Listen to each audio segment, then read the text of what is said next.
Bismillahirrahmanirrahim. Assalamualaikum warahmatullahi wabarakatuh. Kita bertemu kembali dalam mata kuliah Manajemen Sumber Daya Manusia lanjutan.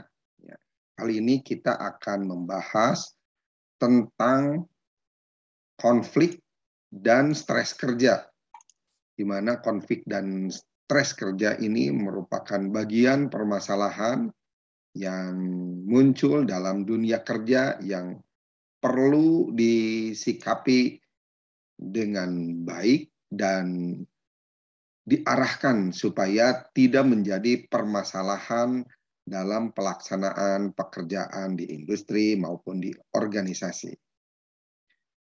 Bicara tentang konflik kerja, ini merupakan ketidaksesuaian, perselisihan, dan pertentangan antara dua orang atau dua kelompok dalam satu organisasi atau juga perusahaan.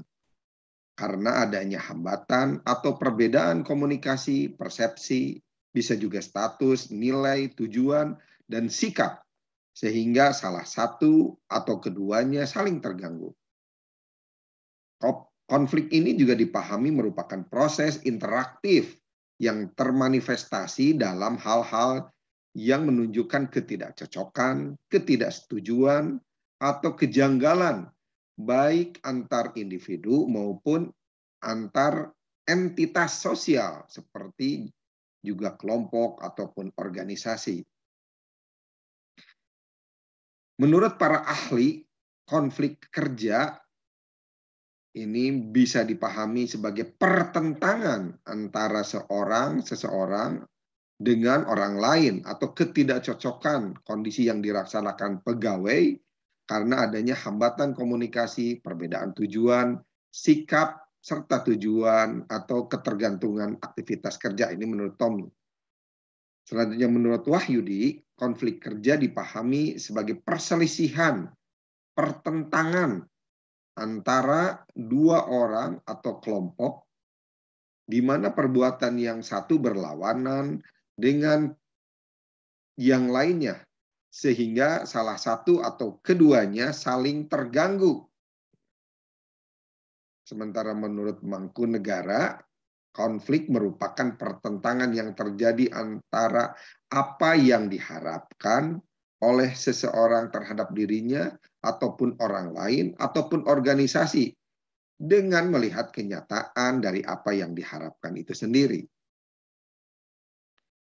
Pendapat lain menurut Nawawi, konflik kerja dipahami sebagai ketidaksesuaian dua orang atau lebih anggota atau kelompok-kelompok organisasi yang timbul karena adanya kenyataan bahwa mereka harus membagi sumber daya yang terbatas atau kegiatan kerja, atau juga karena kenyataan bahwa mereka mempunyai perbedaan status, perbedaan tujuan nilai, dan juga perbedaan persepsi.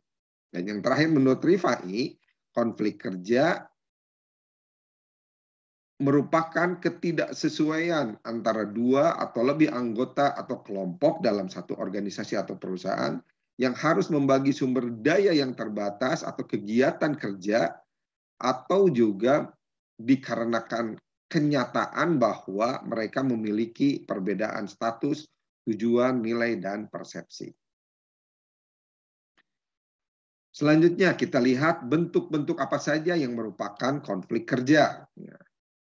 Menurut Mangkunegara ada 4 bentuk konflik kerja dalam organisasi, yaitu konflik hierarki, di mana konflik ini terjadi pada tingkatan hierarki organisasi.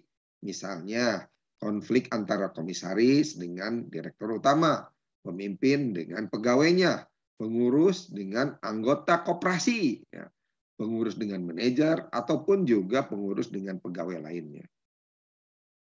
Yang kedua, konflik fungsional atau fungsional konflik. Ini merupakan konflik yang terjadi dari bermacam-macam fungsi departemen dalam organisasi. Misalkan, konflik yang terjadi antara bagian produksi dengan bagian pemasaran, di mana bagian pemasaran merasa tidak mampu melaksanakan tugas pemasarannya karena produk yang dihasilkan oleh bagian produksi tidak maksimal, tidak sesuai. Atau juga misalkan bagian administrasi umum dengan bagian personalia. Yang ketiga, konflik staf dengan kepala unit, line staff konflik. Ini merupakan konflik yang terjadi antara pemimpin unit dengan stafnya, terutama staf yang berhubungan dengan berbagai kewenangan atau otoritas kerja. Misalkan, karyawan staf secara tidak formal mengambil wewenang yang terlalu berlebihan dalam mengambil keputusan. Dan yang keempat, konflik formal-informal, ya, atau diistilahkan formal-informal konflik. Ini merupakan konflik yang terjadi yang berhubungan dengan norma yang berlaku dalam organisasi informal dengan organisasi formal. Contoh, pimpinan yang menempatkan norma yang salah, ya, bersikap yang salah dalam organisasi. Selanjutnya, bentuk-bentuk konflik lain berdasarkan Nirman. Ya. Ada konflik intra-individu. Nah,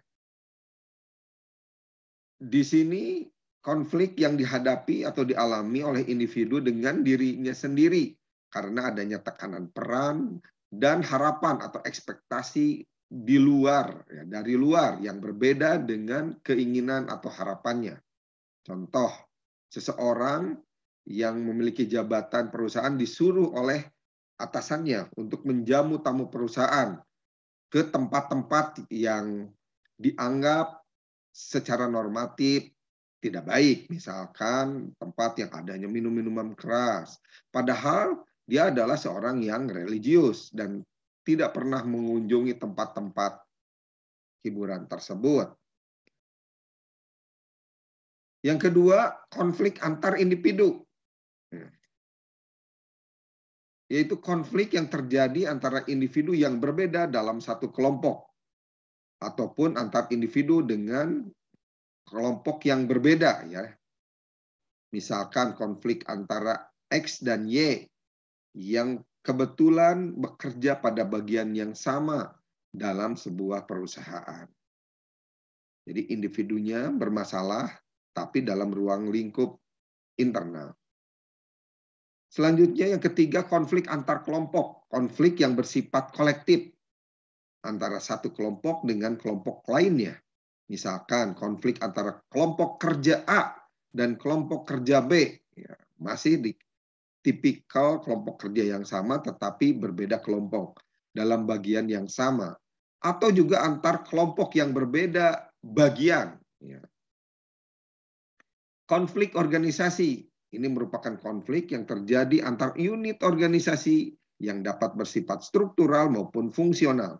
Misalkan ada contoh klasik di mana terjadi konflik antara fungsi staf dan fungsi lini. Konflik antar bagian produksi dan bagian pemasaran. Bisa juga konflik antara atasan dan bawahan. Selanjutnya kita lihat ciri-ciri apa saja yang merupakan indikasi adanya konflik kerja. Menurut Nawawi, konflik kerja dalam satu perusahaan ditandai dengan ciri-ciri sebagai berikut. Terdapat perbedaan pendapat atau pertentangan antara individu atau juga kelompok.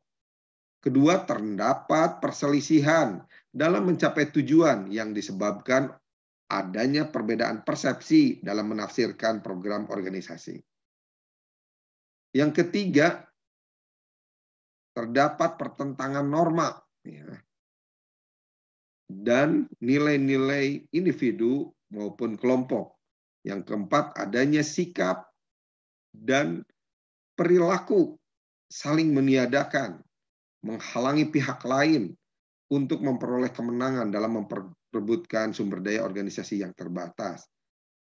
Dan yang kelima, adanya perdebatan dan pertentangan sebagai akibat munculnya kreativitas, inisiatif, ataupun gagasan-gagasan baru dalam mencapai tujuan sebuah organisasi. Selanjutnya, apa saja faktor yang menyebabkan konflik kerja? Ya. Menurut Lexley dan Yuki, nih ada beberapa faktor yang menyebabkan konflik kerja. Yang pertama, ketergantungan tugas. Jika dua kelompok atau individu tergantung satu sama lain dengan cara sedemikian rupa untuk keberhasilan pelaksanaan tugasnya, maka konflik kerja memungkinkan terjadi jika keduanya memiliki tujuan-tujuan atau prioritas-prioritas yang berbeda. Yang kedua, cirinya adalah kekaburan batas-batas bidang kerja. Konflik kerja mungkin sekali terjadi jika batasan-batasan bidang kerja tidak jelas yang dikarenakan adanya tumpang tindih atau overlapping tanggung jawab atau juga ketimpangan dalam tanggung jawab dan satu pihak berusaha untuk melakukan lebih banyak pengendalian atas perilaku-perilaku yang disukainya atau mengalihkan, menyerahkan bagiannya dalam pelaksanaan aktivitas-aktivitas yang tidak disukainya. Jadi yang disukai dia kerjakan atau kendalikan, yang tidak disukai dia limpahkan kepada pihak yang lain. Ciri lainnya adalah persaingan terhadap sumber-sumber. Salah satu sumber konflik kerja penting adalah persaingan terhadap sumber-sumber seperti dana anggaran, ruangan, pengadaan bahan, pengadaan personalia, serta pelayanan pendukung. Semakin langka sumber-sumber pengadaan sumber-sumber yang relatif banyak diperlukan oleh pihak-pihak sebagai tandingannya, dan semakin penting sumber-sumber tersebut bagi mereka, maka hal ini semakin besar mengakibatkan kemungkinan konflik kerja. Yang keempat, masalah status. Konflik status disebabkan oleh persepsi atas ketidakadilan dalam hal penugasan kerja, kondisi-kondisi kerja. Dan hal ini terjadi jika seseorang atau perusahaan percaya bahwa mereka menerima keuntungan-keuntungan atau kesempatan-kesempatan yang lebih sedikit daripada yang sepatutnya ia dapat. Maka frustasi dan kebencian akan tumbuh sebagai pemicu konflik kerja tersebut. Dan yang kelima, rintangan-rintangan komunikasi. Tidak memadainya komunikasi dalam mendukung berkembangnya konflik ini akan merintangi persetujuan antara dua kelompok yang posisinya saling melengkapi.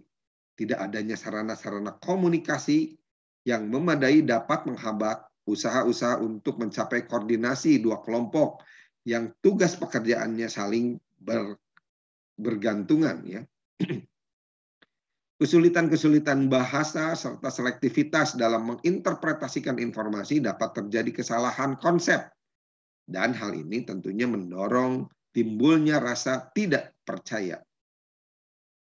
Selanjutnya, sifat-sifat individu. Nah, sifat-sifat individu ini memungkinkan sebagai pemicu konflik kerja, yang sebagian ditentukan oleh sifat kepribadian bawaan masing-masing. Dalam suatu tinjauan riset tawar-menawar atau bargaining, menyimpulkan bahwa perilaku konflik mudah terjadi bila satu pihak sangat dogmatis, sangat otoriter, serta rendah harga dirinya. Selanjutnya dari konflik kerja, kita akan bahas juga tentang stres kerja. Menurut para ahli, stres kerja ini merupakan perasaan yang menekan atau rasa tertekan yang dialami karyawan dalam menghadapi pekerjaannya. Definisi lain, stres kerja dipahami sebagai job stress refers to a physical or psychological deviation from the normal human state that is caused by stimuli in the work environment. Jadi kurang lebihnya dapat dipahami bahwa tekanan akibat bekerja juga akan mempengaruhi emosi, proses berpikir, dan kondisi fisik seseorang, di mana tekanan itu bisa berasal dari lingkungan pekerjaan tempat individu tersebut berada. Dan yang terakhir, stres kerja dipahami juga sebagai sebuah proses yang menyebabkan orang merasa sakit, tidak nyaman, tegang karena pekerjaannya, atau tempat kerjanya, atau karena situasi kerja tertentu. Ada pendapat lain mengenai stres kerja dari Handoko. Stres kerja dipahami sebagai kondisi ketegangan yang mempengaruhi emosi, proses berpikir, dan kondisi seseorang. Jika seorang karyawan mengalami stres kerja yang terlalu besar, maka akan memberikan gangguan atas kemampuannya dalam menghadapi lingkungan dan pekerjaan yang akan dilakukannya. Sementara itu menurut Panji Anogara, stres kerja merupakan bentuk tanggapan seseorang baik fisik maupun mental terhadap satu perubahan di lingkungannya yang dirasakan mengganggu dan mengakibatkan dirinya terancam. Di sisi lain, Gibson menyebutkan bahwa stres kerja ini merupakan tanggapan penyesuaian diperantarai oleh perbedaan-perbedaan individu, juga proses psikologis yang merupakan satu konsekuensi dari tindakan di luar lingkungan, situasi, ataupun peristiwa yang menetapkan adanya permintaan psikologis atau juga fisik yang berlebihan terhadap seseorang. Apa saja yang bisa dikategorikan stres kerja? Menurut Phillips, seseorang dapat dikategorikan mengalami stres kerja bila urusan stres kerja yang dialaminya melibatkan pihak organisasi atau perusahaan di tempat individu tersebut bekerja. Namun penyebabnya tidak hanya dalam perusahaan, bisa juga dibawa dari masalah rumah tangga yang terbawa ke pekerjaan dan masalah pekerjaan yang terbawa juga ke rumah tangga. Nah, ini dapat menyebabkan stres kerja. Yang kedua, bila mengakibatkan dampak negatif bagi perusahaan dan juga individu. Oleh karena itu diperlukan kerjasama antara dua pihak untuk menyelesaikan persoalan stres tersebut. Kita lihat bagaimana gejala stres kerja. Gejala stres kerja akan menampilkan 3 aspek, yaitu aspek fisik, psikologikal, dan behavior. Secara fisik, terjadi perubahan pada metabolisme tubuh, meningkatnya kecepatan detak jantung dan napas, meningkatnya tekanan darah, timbulnya sakit kepala yang juga menyebabkan serangan jantung. Aspek psikologikal ini ditandai oleh rasa ketidakpuasan hubungan kerja, tegang, gelisah, cemas, mudah marah, bosan, dan sering menunda pekerjaan. Lalu behavior ini ditandai oleh adanya perubahan pada produktivitas, ketidakhadiran dalam jadwal kerja, perubahan selera makan, meningkatnya konsumsi rokok ataupun alkohol, berbicara dengan intonasi yang cepat atau tinggi, mudah gelisah dan susah tidur. Faktor apa saja yang menyebabkan stres kerja? Nah, kita lihat ada faktor lingkungan. Ada beberapa faktor yang mendukung faktor lingkungan, yaitu perubahan situasi bisnis yang menciptakan ketidakpastian ekonomi, lalu juga ketidakpastian politik, kemajuan teknologi, dan kalau di abad sekarang adanya terorisme sebagai sumber stres dari lingkungan yang meningkat. Faktor yang kedua, faktor organisasi, yaitu adanya tuntutan tugas yang merupakan hal-hal yang ada kaitannya dengan tekanan dalam melaksanakan tugas secara baik dan benar. Adanya tuntutan peran yang berhubungan dengan tekanan yang diberikan pada seseorang sebagai fungsi dari peran tertentu yang dimainkan oleh organisasi. Lalu juga ada tuntutan antar pribadi yang merupakan tekanan yang diciptakan oleh karyawan atau pihak lain. Dan dalam faktor organisasi juga adanya kondisi struktur organisasi yang menentukan tingkat diferensiasi dalam organisasi. sehingga melahirkan tingkat aturan dan peraturan di mana keputusan-keputusan dapat diambil. Aturan yang berlebihan dan kurangnya partisipasi dalam pengambilan keputusan yang berdampak pada karyawan ini merupakan sumber potensi penyebab stres. Dan yang ketiga, faktor individu. Ya, bisa jadi faktor persoalan keluarga atau juga masalah individu berkaitan dengan masalah ekonomi.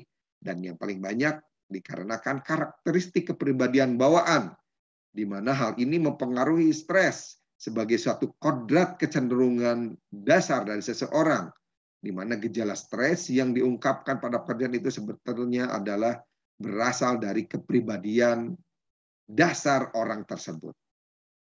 Demikian pembahasan kita kali ini tentang konflik kerja dan stres kerja.